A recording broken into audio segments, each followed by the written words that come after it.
அண்ணன் செத்து போனது உங்க ரசிகர் உங்களுக்கு பாடுபட்டு உயிரை விட்டுருக்கான். டேய், இவன் நானோட உயிரோட சொன்னேன், நானோட ரசிகர் மன்றம் சொன்னேன், நானோட கரண்ட் கம்பத்துல கொடி கட்ட சொன்னேன்.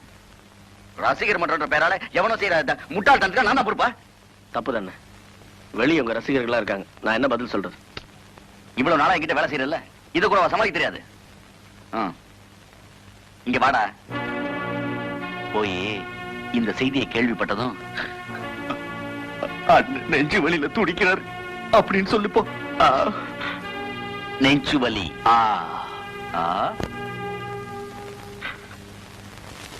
தலைவர் ரெடி ஆயிட்டாரா? என்னாச்சு? அதை எப்ப கேக்குறேன்?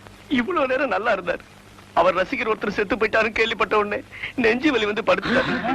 உங்களுக்கு தான் தெரியுமே, அண்ணன் மனசு ரொம்ப இலகுனது. அவர் ரசிகருக்கு ஏதாவது ஒண்ணா தாக்கப்பட்டா இருப்பா. நான் வேணா டவுனுக்கு போய் டாக்டர் கூட்டிட்டு வரட்டுமா? வேணாம், அண்ணனுக்கு ஒரு பவுன் கொடுத்துருக்கேன், ரெஸ்ட் எடுத்தா சரியா போயிடும். சரிங்க. ஏங்க கொஞ்சம் தலைவரை நேரா பார்த்துட்டு போயிறாங்களா? அறிவு கட்டவன, அவரே உடம்பு சரியில்லாம உள்ள படுத்திருக்காரு சொல்றாரு, நான் வேற தொல்லை பண்ணுமா அவரை? தலைவரை கொஞ்சம் பாத்துக்கோங்க. கண்டிப்பா. நடக்க வேண்டிய நம்ம பாத்துக்கலாம், வாங்கடா போலாம். சரி சரிடா.